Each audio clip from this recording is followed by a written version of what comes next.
So if you want to start online coaching in 2026, I'm going to give you a full breakdown of how you can do this. If you guys don't know who I am, I'm Troy Sutton, owner of Trojan Coaching, a current active 7-figure fitness business. I've only been in the industry 4 to 5 years, and if I'm able to achieve this, then maybe I have some tips for you guys. So let's get straight into it. First of all is the systems. You don't have to overcomplicate this too much. I feel like we need a couple of automations in place to be able to help your overall business be sustained through incredible growth. The systems in place that I'd recommend setting up: Typeform, any type of client applications or client onboarding forms. You need Zoom to take your sales calls. You need Calendly to book the sales calls in, which is by far the best platform for that. You need Loom, which is a screen recording software which will show the viewer, your screen, but it will also have your face in the corner, and you can review clients' feedback and stuff like that through it. So Loom is 100% something you're going to need. If you're living abroad, you're probably going to need a VPN if you want to dedicate a VPN. Like, let's just say, for an example, you live in Spain,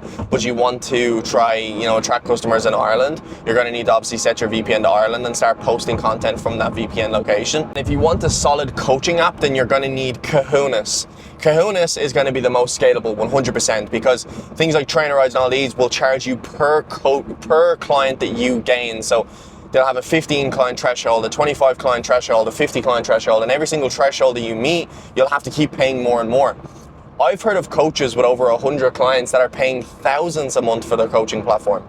Me personally, I use Kahunas, and I pay 50 a month for the single one, but of course if you've got more staff members, then you'll pay like 100. So it's $100 a month, and we've got like 500 plus active fitness clients. So it's just the most scalable. And Kahunas will also give you a white label coaching app where you can literally have your logo and your name on the App Store and Play Store. It's fucking genius, so it's really, really good for authority. Number 2 is niches. Now I beg you that you don't be that type of person that says, I work with 40 to 43-year-olds that have a problem with their fucking dick. It's too specific. You need to be a bit more general, and the reason why I say that is because from a coaching standpoint, you're limiting yourself to the amount of clients you can sell to. But on top of that as well, you're also making it a lot harder for you to grow on social media, which of course will be the main, in 2026, will be the main way that you gain customers. So in my opinion, be a bit more general. If you want to help men, great. If you want to help female, great. Then just do that. If you want to help mums, great. If you want to help dads, cool, no problem. But just don't be that person that only helps 10 to 20-year-old women. Or that sounds crazy, actually, not 10-year-old, sorry.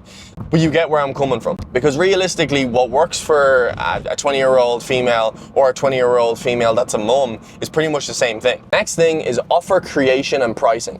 As an online fitness coach, of course, the things that you're going to need is you're going to need, workout plans, you're going to need meal plans, you're going to need supplementation protocols, and you're going to need accountability. That's basically all that it consists of, let's be real. So in that case, you have your Loom videos to be able to, of course, film your check-ins every single week to keep them accountable on the progression. You have Kahunas for your workout programs and meal programs and supplementation protocol. And of course you have Zoom if you're ever to do like weekly phone calls or something like this. Now in my opinion, the coaching system that works best is you should do monthly calls. Or bi-monthly calls or something like this. You can have calls every 2 months. If you do a call every single week, you're going to regret it unless you're charging a huge price tag. Now, in terms of pricing, I think a realistic price range is like in dollars, it should be like $250 a month, something like this. If you're starting out, it depends how much time you put into it, but around $200 to $250 a month. If you're that coach that ends up charging fucking hundreds of thousands for fucking, or 10K for a year and stuff like that, I promise you no one's gonna fucking buy from you. Like, that's just fucking ridiculous. Like, even still to this day, of the authority that I have, I still give my prices very, very reasonable. Like, it's like $250 a month or $300 a month. But how I pitch is I always only pitch either 6 or 12 month programs if the client needs that amount.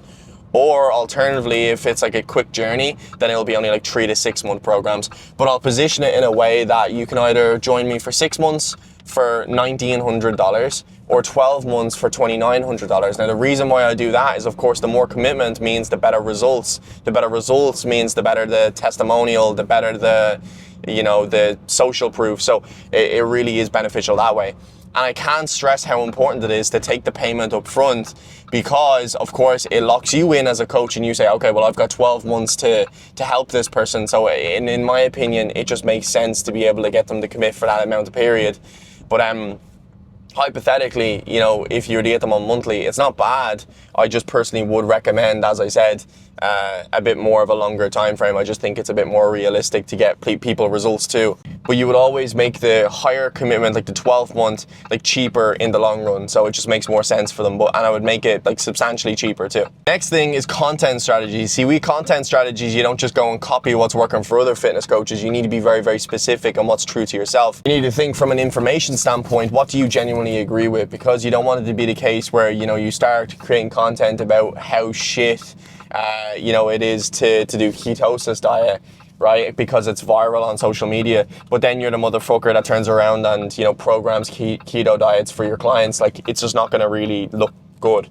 You need to make content what's true to yourself, and you need to be able to, of course, yes, success leaves clues, whatever. Definitely go and see what's working for other people, but you need to have personality. In 2026, people love personality, people love uniqueness, people love relatability, humor.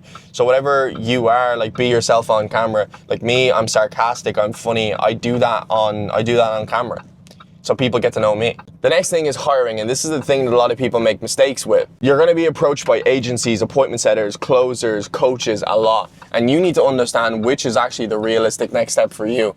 So if you're only starting now, the first hire that you'll ever make is an appointment setter, most likely.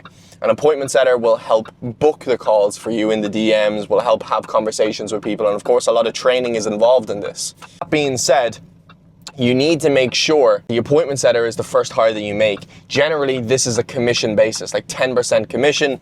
You will never pay them $2,000-$3,000 a month because this is a commission success-based role. Next one that you hire will probably be like something in fulfillment, like a video editor or something like this, because realistically, this is something that will take up a lot of your time. So the next hire will be like a video editor, and realistically, an average price tag for a video editor is like if the edits are very simple, it's like $5 a video or something like that, because they're very, very simple. So if you're doing all that crazy editing, which by the way, there's no need for, then of course it'll be more expensive.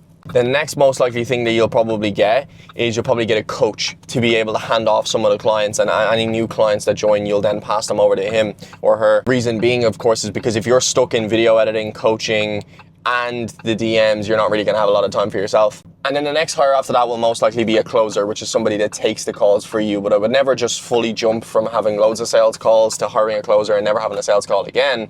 That'd be the worst thing you could do. You would like to slowly bring it off. If you're a fitness coach that wants to work one-to-one directly with me, and I'll help scale your company, and if you want a mentor that actually, you know, cares about you and that doesn't want to burn you, I'm going to leave a one-to-one call link where you can book in a call with me to chat about your business and how it can potentially help. That being said, if you want more content like that, please subscribe to the channel, and I'll see you all in the next one.